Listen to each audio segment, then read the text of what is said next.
Hello everyone, good morning. Welcome back to our new blog. कैसे हैं आप सब लोग? आई होप आप सब भी अच्छे होंगे।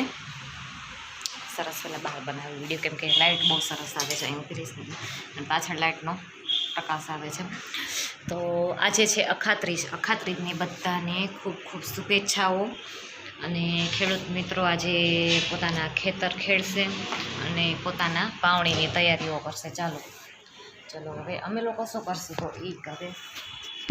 મમ્મી અને પપ્પા ગયા છે અત્યારે બહાર વસ્તુ લેવા માટે.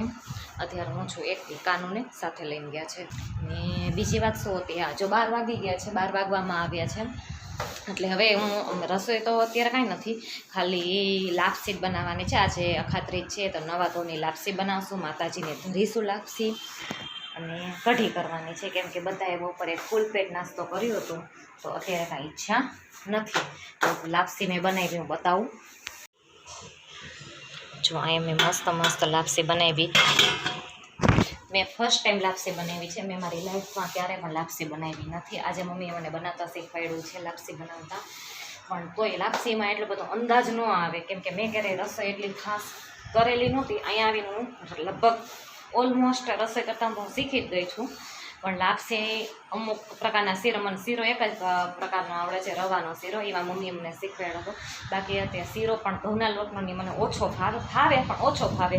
બાજરાના રોટલા પણ ફાવે, ઓછા ફાવે. પણ મમ્મી મને થોડુંક ટ્રેન કરી છે તો મને થોડું ઘણું આવડવા માંડ્યું છે અત્યારે. આજે પણ મમ્મીએ મારા હાથથી જ બધું કરાવ્યું કે તું કરી, કે લાપસી તો તને ખબર પડે કેટલો અંદાજ છે, લગાવો ને કેટલું વસ્તુ નાખી એના હિસાબે.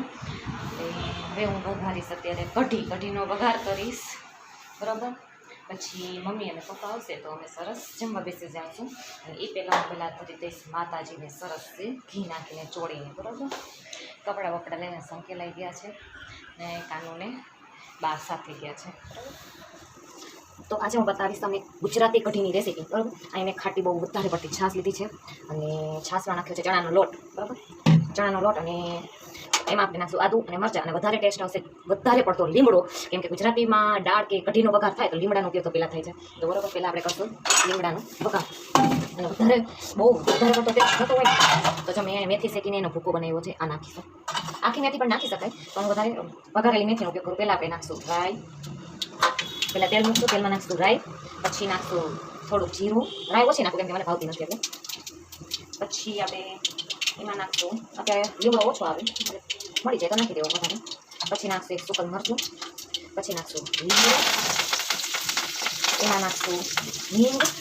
એના પછી નાખશું મેથીનો પાવડર. હવે આને કરશું બહાર વઘાર. હું ઘરમાં નથી કરતી, થોડામાં બહાર કરું.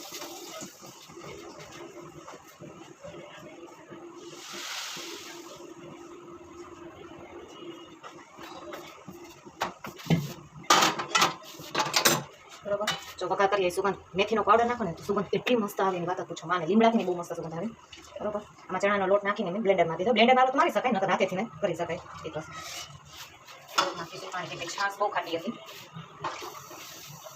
જો તમારે સફેદ કઢી જોતી હોય તો હળદર નહીં નાખવાની, અને યલો કઢી જોતી હોય તેમાં થોડી હળદર નાખી શકાય. થોડી હળદર નાખીશું, રેડી.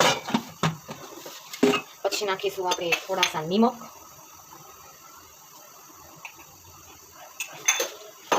और लास्ट में जाएगा, सॉरी हिंदी गुजराती શું બોલું છું મને ખુદ ને ખબર પડતી. અને હવે જાશે એમાં થોડોક ગોળ અને આદુ મરચાં નાખી શકાય, પણ આદુ આજે નહોતું એટલે મેં આદુને સ્કીપ કર્યું છે, બરાબર. મરચાં નાખ્યા છે. પછી સરસ ઉકળવા માંડે અને એમાં મૂકવાનો આપણે જે ચમચો હોય એ મૂકવાનો. એ ચમચાની બહાર ઉભરે ન આવે તો સમજી લે તમારી કઢી પાકી ગઈ છે. જો ઉભરેને બહાર આવે તો સમજવાનું કે કઢી હજી કાચી છે. મને નથી ખબર, પણ મારા મમ્મીના ફ્રેન્ડ છે ને એને મને કીધું કે હું કઢી વઘારતી હતી તો મેં કઢી પાકી ગઈ ખબર કેમ પડે, તો કે જો એ કે એમાં ચમચો મૂકવાનો, ઉકળી જાય, ફૂલ ઉકળતી હોય તો આપણે થઈ પાકી ગઈ છે. તો એ કે ના, એવી રીતે નહીં, કે જો ચમચો મૂકવાનો એમાં, અને ગેસ તમારો સ્લો નહીં અને ફાસ્ટ નહીં, મીડિયમ ફ્લેમ પર હોય. અને તમારું જોઈએ કે કઢી કે ઉકળાય કે ઉકળીને બહાર આવે તો તમારી કઢી હજી કાચી છે, અને જો એમાં ઉકળતી હોય તો તમારી કઢી પૂરેપૂરી પાકી ગઈ છે. જો આ રીતે મેં યલો કઢી બનાવી છે. અત્યારે સરસ મજાની ઉકળે છે, એટલે આજે એક કઢી પાકી નથી પૂરી. જો અત્યારે મેં ફૂલ ગેસ રાખ્યો છે, હવે સ્લો ટુ મીડિયમ કરી નાખું. इतना स्लो रखूँगी.